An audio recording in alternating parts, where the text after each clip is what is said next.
I looked in the front yard of my house, and I had a tall tree, one of the tallest trees I ever saw.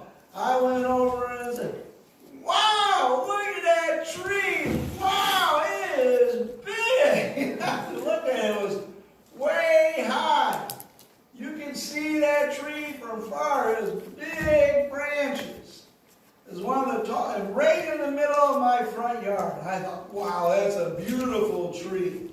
That tree must have been there 200 years, probably as old as the United States. I mean, wow, I never saw a tree that big. That is strong. I love that tree. I thought, boy, we're buying this house, but what a wonderful, powerful tree. And you're saying this tree was so big, you could see it to the ends of the world. It was so big that the fruit, leaves, and all that beautiful, fed and covered and protected. You think a tree like that will never fall and be destroyed. Well, I bought my house, and 1 week after, a tornado came. I hadn't even moved in the house yet. I was at my mom and dad's house. I received a phone call from the neighbor. "You know that big tree in the front yard?" "Yeah, it fell down." And it fell down, went right across the road. It was big. It said the county had to come out and cut it up to move it because it blocked the road. It knocked all the wires out. I go, "Oh, a 200-year-old tree. I'd buy it 1 week, it falls down." What a beautiful tree. That's terrible. And all the other trees in my yard fell down. It was just a bad storm. You know that tree, they cut it up and moved it. But that tree started growing again in the stump. Now it's a big tree. It's growing, and we get a lot of fruit from it, and mulberries and all that. It's a beautiful tree. And it started growing nice and big for 20 years. But I imagine that 20 years, it's like 20, 25 feet tall. Imagine what it would be after 200 years again.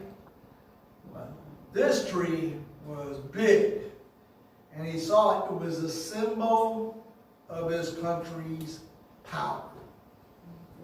They were taking care of the world. They were so big, they were making sure feeding people, they had enough. It was a great tree. Their country was the biggest in the world. Wonderful.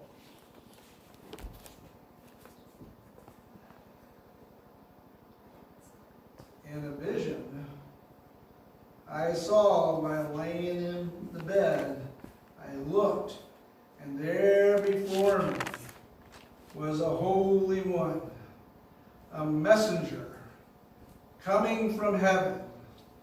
He called in a loud voice, "Cut the tree, trim the branches, strip off the leaves, scatter the fruit.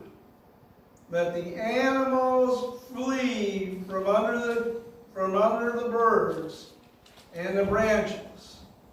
But let the stump and its roots, bound with iron and bronze, remain in the ground, in the grass and the field."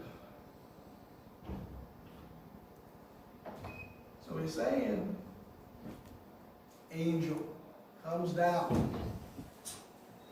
Your beautiful big tree here, cut it down. Chop, chop, chop all the branches and the leaves and the fruit. And then they say, bind it with there. And you're thinking, why? Where did this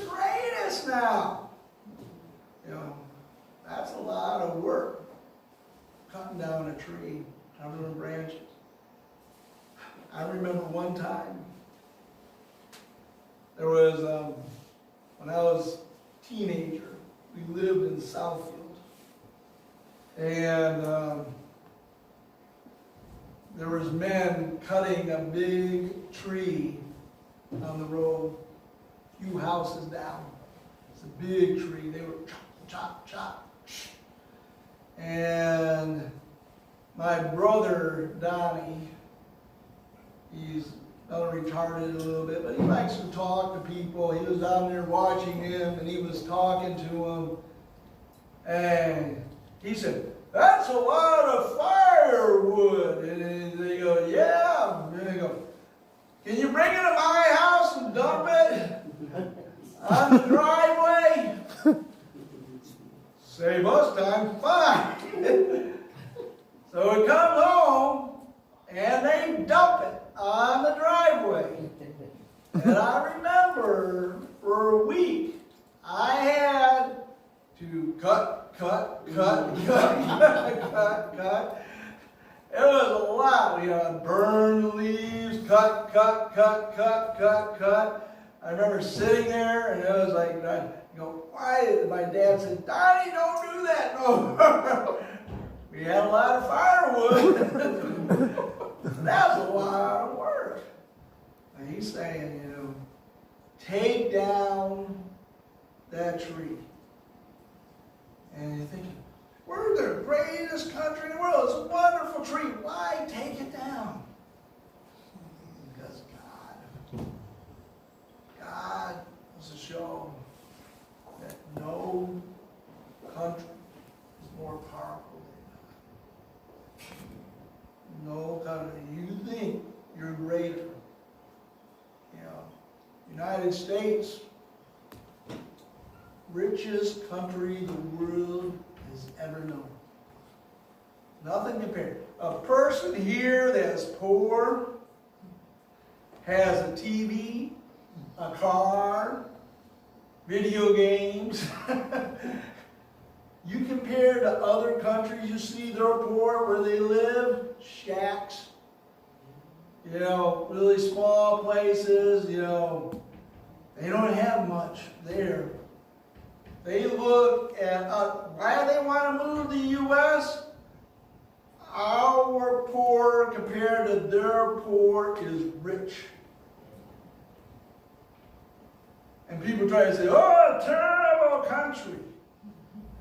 But people here in America, we throw away food, tons of it, to other countries is starving to death. Just like your mom and dad when you didn't eat all your food. People are starving to death in Africa. And you would say, "I'll send it to them." You should appreciate the food you have. This is the time where times change. He's showing humility. All of us someday may see the humility we'll have to learn. If we don't appreciate what we have, this king thinks he's great forever. It will not be. We'll continue next week. Dear Jesus, Lord, you have given us so much. We have a church here where deaf, hearing can worship God together. Many countries do not have that. Lord, you provide us with a place to live that takes care of us, provides us with food, work, to live. Help us appreciate and be thankful for what you have given us, the blessings of the world. Jesus, truly, you are great.